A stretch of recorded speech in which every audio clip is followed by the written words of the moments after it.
কমলা aunty, আপনি এক কাজ করুন, আপনি বসে পড়ুন, আমি সার্ভ করছি। না না আলিয়া, তুমি বসো।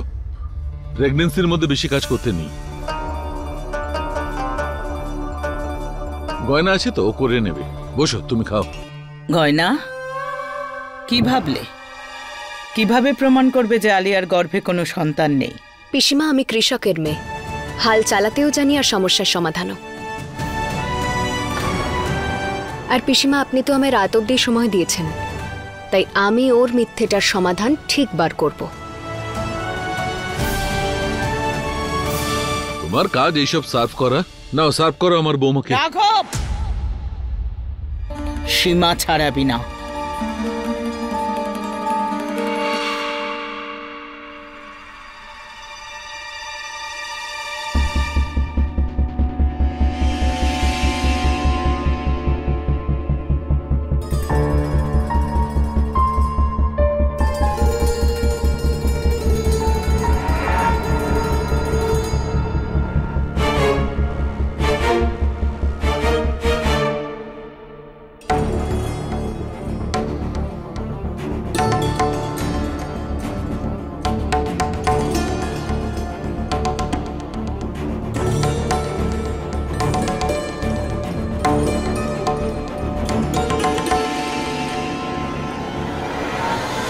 গয়না, তুই খুব ভালো উপায় বের করেছিস আলিয়ার মিথ্যেটা প্রমাণ করার।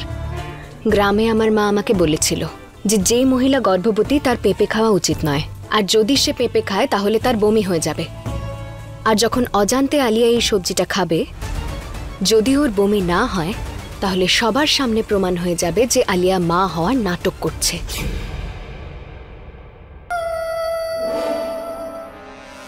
ব্যাস, আর কিছুক্ষণ। আমি চাই যে তুমি তোমার খাবারটা পুরোটা শেষ করো, তারপর তোমার মিথ্যেটা সবার সামনে প্রমাণ করব আমি।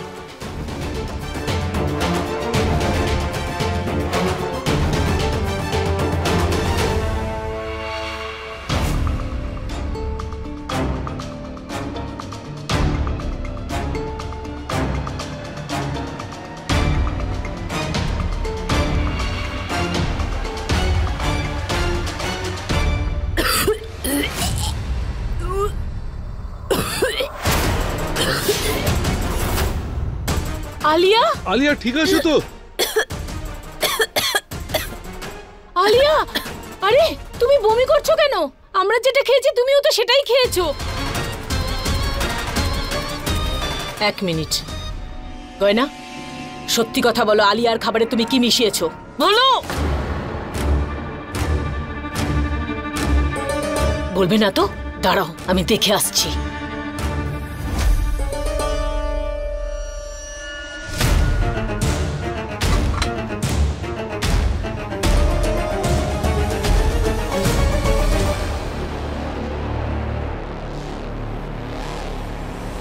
পেঁপে?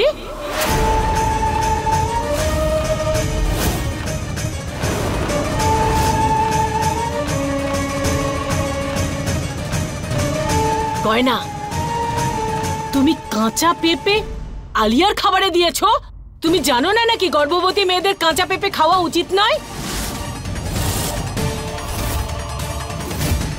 গয়না, আমি এটা জানি, তুমি এটা মানো না যে আমি প্রেগন্যান্ট, কিন্তু তুমি যে নিজে সত্যবাদী সেটা প্রমাণ করার জন্য আমার সন্তানকে বিপদের মুখে কি করে ঠেলে দিতে পারো?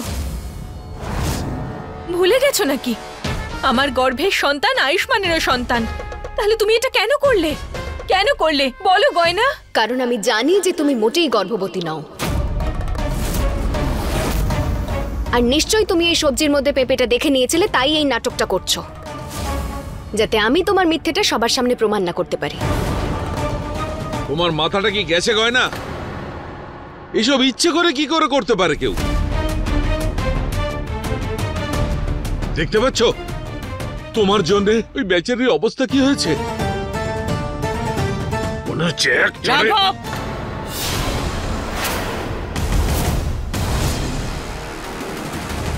গয়নার সাথে খারাপ ব্যবহার আমি একদম মেনে নেব না, বুঝেছিস?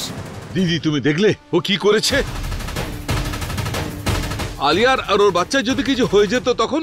হয়নি তো কিছু, হয়েছে কিছু, হয়নি তো। গয়নাকে যখন আমি প্রমাণ করতে বলেছি তখন ও নিজেকে প্রমাণ করার জন্য কিছু তো করবেই। হাতে হাত রেখে বসে তো থাকবে না যে আলিয়া কখন স্বীকার করবে যে ও মিথ্যে বলেছে। আর গয়না তুমিও যা কিছু করবে ভেবে চিন্তে করবে, আর যেন এমন কিছু না ঘটে যাতে আলিয়া কষ্ট পায়। এটা ছাড়া আমি তোমাকে সব রকম ছাড় দিচ্ছি। নিজের কথা প্রমাণ করার জন্য যা ইচ্ছে তাই করো, বুঝেছো? হ্যাঁ পিসিমা।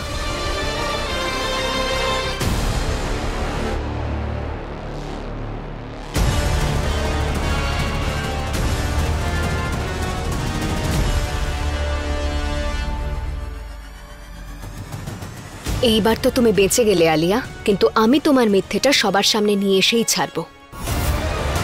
সে যাই হয়ে যাক, আমি আমার স্বামীর ওপর মিথ্যে দোষারোপ আসতে দেব না।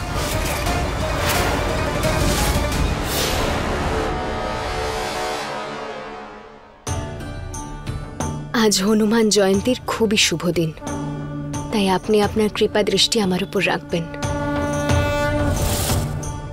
যাতে আমি আমার ডাক্তারবাবুর উপর আসা সমস্ত দোষারোপকে মিথ্যে প্রমাণ করতে পারি। আর আমি তো জানি যে আলিয়া মিথ্যে বলছে, যাতে ও আমাকে আমার ডাক্তারবাবুর থেকে দূরে সরাতে পারে। কিন্তু আপনি তো শ্রীরাম আর মা সীতাকে এক করেছিলেন না, তাই আমার সম্পূর্ণ বিশ্বাস আছে আপনি আমাকে আর ডাক্তারবাবুকে কখনো আলাদা হতে দেবেন না।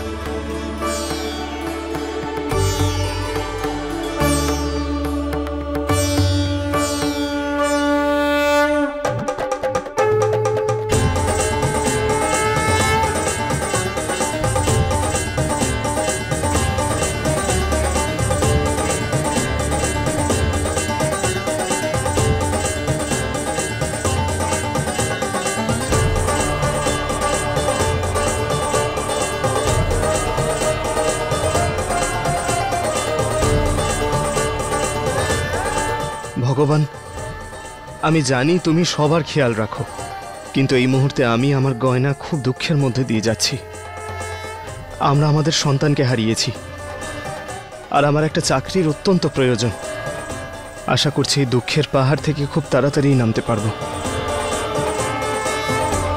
গয়না মা, তুই একটা কাজ কর, তুই না আরেকবার আয়ুষকে ফোন কর।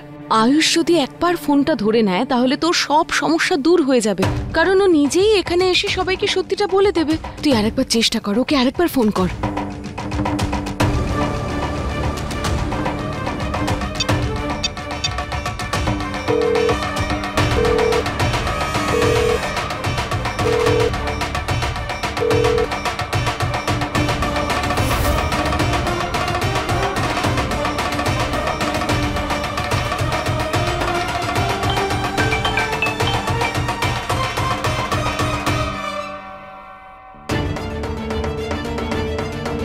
আয়ুষ্মান ফোনটা ধরছে না কেন?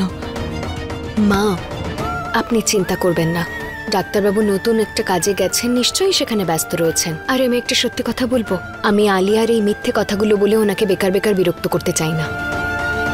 আর আমার হনুমানজির ওপর সম্পূর্ণ বিশ্বাস আছে, উনি নিশ্চয়ই কোনো একটা উপায় আমাকে দেখিয়ে দেবেন, যাতে আমি আলিয়ার সত্যিটা সবার সামনে আনতে পারি।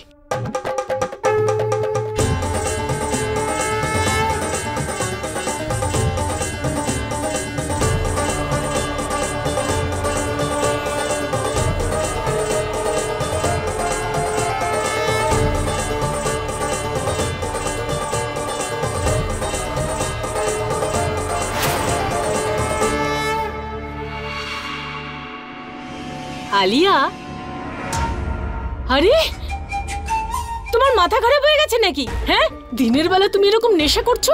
তুমি ভালো করেই তো জানো বাড়ির লোকের কাছে তুমি গর্ভবতী।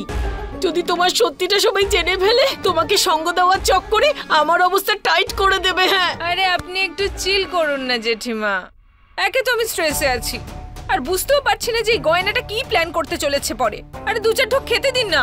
বারণ করছি তো, না মানে না। আরে ছাড়ুন তো।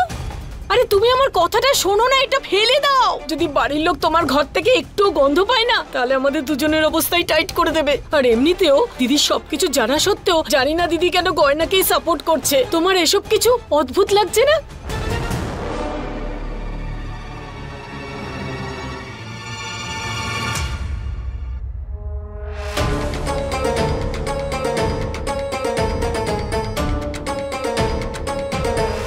এটা তো নেশার জিনিসের গন্ধ, কিন্তু এটা আলিয়ার ঘর থেকে আসছে কেন? তার মানে আমিই ঠিক ছিলাম, আলিয়া সবার সামনে গর্ভবতী হওয়ার নাটক করছে আর ভিতরে বসে নেশা করছেও। এটাই সঠিক সময়, এক্ষুনি গিয়ে সবাইকে ডেকে আনছি আর সবাইকে দেখিয়ে দিই ওর আসল সত্যিটা, কারণ কখনোই একজন গর্ভবতী মহিলা নেশা করতে পারে না। হ্যাঁ, অদ্ভুত তো লাগছে। এটা ভালো হয়েছে যে আমি খাবারের মধ্যে পেঁপেটা দেখে ফেলেছিলাম, তাই বমি করার নাটক করেছি। কিন্তু আমার মনে হয়েছিল যে পিসিমা ওই গয়নার অবস্থা খারাপ করে দেবেন, কিন্তু এমনটা তো হলো না। বুঝতে পারছি না ওনার মাথায় এখন কি চলছে। আচ্ছা ঠিক আছে, এই সমস্ত কিছু ছাড়ো, এই জিনিসটাকে আগে সরায়। না না না না, আমি তো এটা খেয়েই ছাড়বো, তারপর গয়নার সব প্ল্যান দেখে নিচ্ছি। এই বেটা কথা শোনে না কেন? তুমি আগে এটাকে ছাড়ো, ছাড়ো এটাকে। আসুন আমার সঙ্গে। আমি না আলিয়ার ঘর থেকে নেশার জিনিসের গন্ধ পাচ্ছিলাম। নিশ্চয়ই ও ভিতরে বসে নেশা করছে পিসিমা। গর্ভবতী মহিলা কি কখনো নেশা করে? আপনি এক্ষুনি গিয়ে নিজের চোখে দেখুন, সবকিছু জলের মতো পরিষ্কার হয়ে যাবে।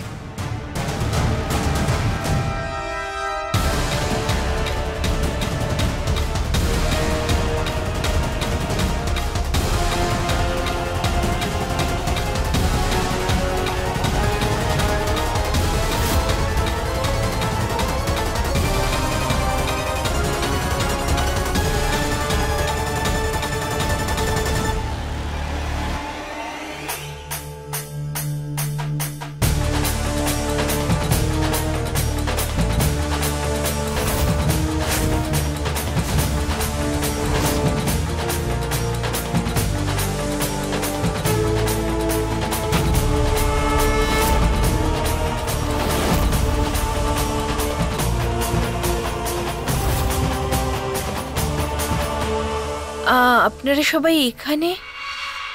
এটা কি নতুন নাটক চলছে? তুমি তো এখানে বসে নেশা করছিলে, কোথায় লুকিয়ে রেখেছো বলো? এভাবে তুমি মুখ খুলবে না। আরে গয়না, তুমি এসব কি করছো?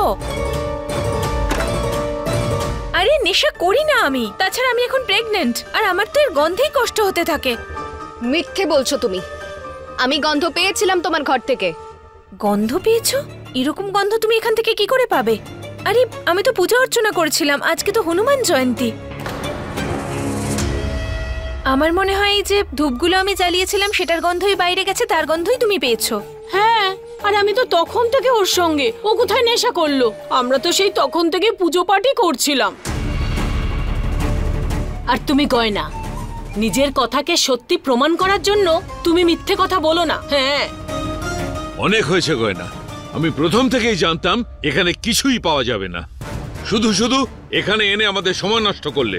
আর কত শান্ত বৌমা আমার বসে পুজো করছিল, আর তুমি ওকে মিথ্যে দোষারোপ করছো। ব্যাস, গয়নার কাছে তার কথা প্রমাণ করার জন্য এখনো সময় আছে। একবারও ভুল করেছে বলে তার মানে এটা নয় যে যার মুখে যা আসবে সে তাই বলবে, বুঝেছো?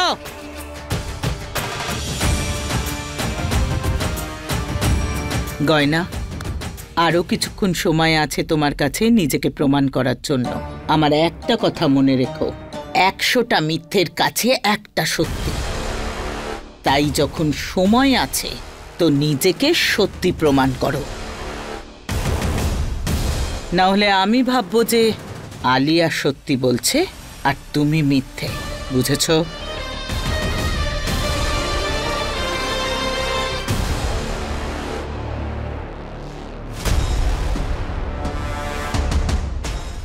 সত্যি তো আমি প্রমাণ করে ছাড়বই আলিয়ার, সে যাই হয়ে যাক না কেন।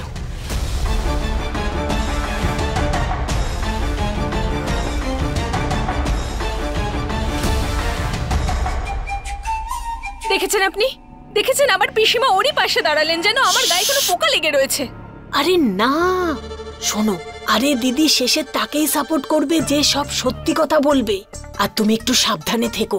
তোমার কপাল ভালো যে ওরা আসার আগেই আমি দেখে ফেলেছি, তাড়াতাড়ি ধূপকাঠি জ্বালিয়ে সব ম্যানেজ করে নিয়েছি। না হলে তুমি যা নেশার গন্ধ ছড়িয়ে রেখেছিলে না, আজকে সত্যি সত্যি ধরা পড়ে যেতে। ডোন্ট ওয়ারি জেঠিমা, এবার যদি বেঁচে থাকি পরের বারও বেঁচে যাব। আর ওই গয়নাকে আমি কিছু প্রুফ করতে দেব না, আর এবার আমি জিতেই ছাড়বো। হে ভগবান, জানি না আয়ুষ্মানের কি হয়েছে। এখনো পর্যন্ত এলো না, তার উপর আবার ফোনটাও ধরছে না। কোথায় যে গেল আমার ছেলেটা? কমলা মা, আপনি চিন্তা করবেন না, ডাক্তারবাবু ঠিক চলে আসবেন। আরে বাবা, কখন আসবে ও? সকাল থেকে সন্ধে হয়ে গেল, কিছুক্ষণে রাতও হয়ে যাবে। আমি জানিও একটা কাজে গেছে, কিন্তু ফোনটা তো ধরবে ও। হ্যাঁ, আপনি ঠিকই বলছেন মা, কিন্তু যদি ডাক্তারবাবু ফোন না তোলেন তার মানে হলে উনি নিশ্চয়ই কোনো একটা কাজে আটকে আছেন। আপনি বারবার ফোন করলে উনি বিরক্ত হতে পারেন, আর আমার কাছে তো এখনো সময় রয়েছে। আমি ঠিক কোনো একটা উপায়ে আলিয়াকে মিথ্যে প্রমাণ করব মা। মা, মা, মা দেখো না আমার কি হয়েছে। আরে মনে হচ্ছে যে তোর কোনো শিরায় টান লেগেছে, দাঁড়া আমি দেখছি। মা, তুমি না এই শিরাটার কান মুলে দাও একেবারে, খুব ব্যথা দিচ্ছে আমায়। না না, কাঁদে না কাঁদে না, আমি তো দেখছি। খুব ব্যথা করছে। মা মা, এক মিনিট দাঁড়ান। তেমনি হাতটাকে আলগা করো, চোখ বন্ধ করো।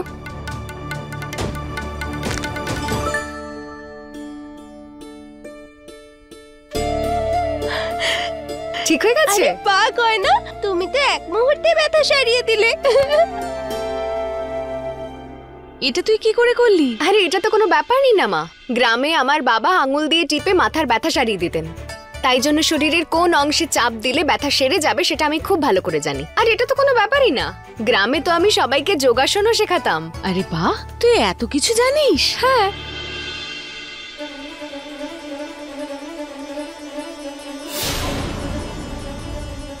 পেয়ে গেছি উপায়।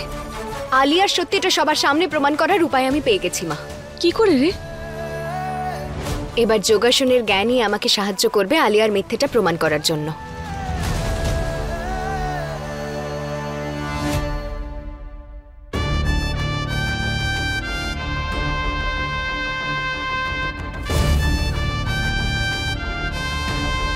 আলিয়া, আলিয়া বাইরে এসো। আলিয়া। গয়না, কি হয়েছে? ভালো হলো পিসিমা, আপনারাও এসে গেছেন। এবার আমি আলিয়ার মিথ্যেটা আপনাদের সবাইকে দেখিয়ে দেব। আমি এক্ষুনি প্রমাণ করে দেব যে আলিয়া মিথ্যে বলছিল যে ও মা হতে চলেছে। আবার কোন নতুন নাটক করে আমাদের সময় নষ্ট করবে? অনেক হয়েছে রাঘব, তুই আবার শুরু করলি। দিদিও যা খুশি করুক, এবারেও কিচ্ছু প্রমাণ করতে পারবে না। আলিয়া প্রেগনেন্ট, এটাই সত্যি। সত্যিটা কি সেটা খুব তাড়াতাড়ি প্রমাণ হয়ে যাবে। আমি এখানে সেটার ব্যবস্থাই করেছি। এবার আমি চাই আলিয়া এর ওপর বসে একটা আসন করবে, যেটা কিনা শুধু একজন গর্ভবতী মহিলাই করতে পারে। যদি আলিয়া এই আসনটা ঠিকমতো করে দেখিয়ে দেয় তাহলে আমি মেনে নেব যে আলিয়া সত্যি বলছিল আর আমি মিথ্যে বলছিলাম। কিন্তু যদি আলিয়া এই আসনটা না করতে পারে তাহলে আমি বুঝবো যে ও সবাইকে মিথ্যে বলছিল যে ও ডাক্তারবাবুর সন্তানের মা হতে চলেছে। বলো আলিয়া, রাজি আছো তো তুমি? আমি তোমাকে সুযোগ দিচ্ছি আমাকে ভুল প্রমাণ করার। করে দেখাও এই আসন আর আমাকে ভুল প্রমাণ করে দাও।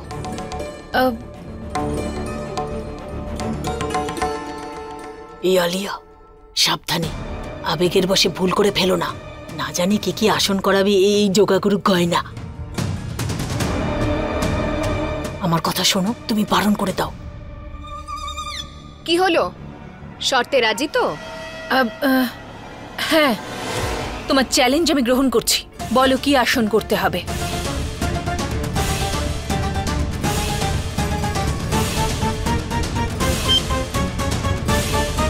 নমস্কার, আজ আমরা শিখব ভুজঙ্গ আসন।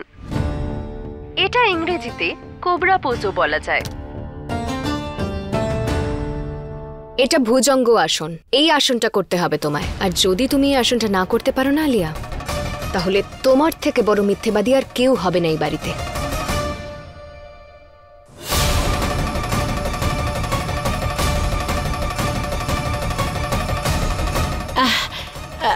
আলিয়া, শোনো না, তোমার সঙ্গে একটু দরকারি কথা আছে, এদিকে এসো। দিদি ভাই, তুমি না আলিয়াকে আটকিও না। আমাদের জন্য সত্যি জানাটা খুব দরকার। সেই জন্য গয়নার কথা মতন আলিয়াকে যোগাটা করতে দাও। হ্যাঁ জেঠিমা, একবার এই আসন যদি আমি করে দেখাতে পারি তাহলে আরো একবার এই গয়না মিথ্যুক প্রমাণিত হবে।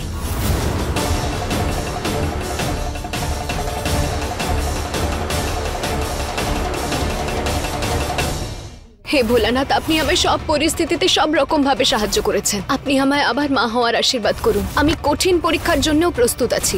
আজ থেকে 2 দিন ধরে আমি নিজের হাঁটুর বলে হাঁটবো। গয়না, হে ভোলানাথ।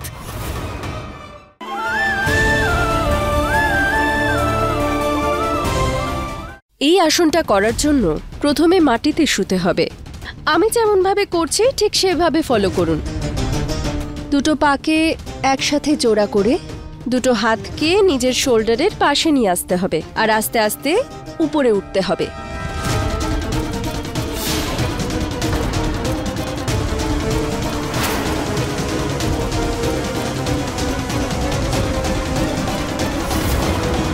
এবার নিঃশ্বাস ছাড়ুন। দেখলে, আলিয়া সঠিক প্রমাণ করে দিল, করে দেখালো তো আসন। এবার তো সবার বিশ্বাস হলো যে আলিয়া সত্যি প্রেগনেন্ট।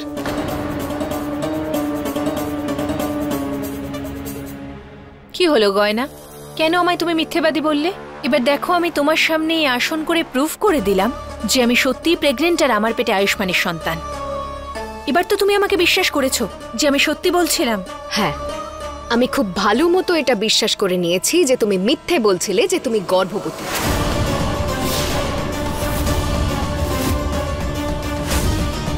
আর তুমি এটাও মিথ্যে বলেছো যে ডাক্তারবাবুর সন্তান তোমার গর্ভে রয়েছে।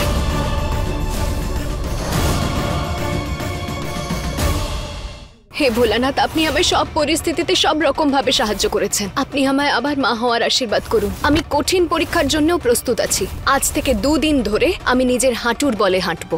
গয়না, হে ভোলানাথ।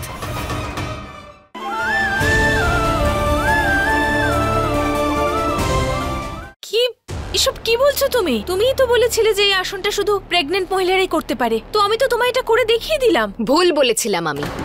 এটা তো আদৌ সেই আসন নয় যেটা গর্ভবতী মহিলারা করতে পারে, বরং এটা তো সেই আসন যেটা কোনো গর্ভবতী মহিলার দ্বারা করা সম্ভবই নয়।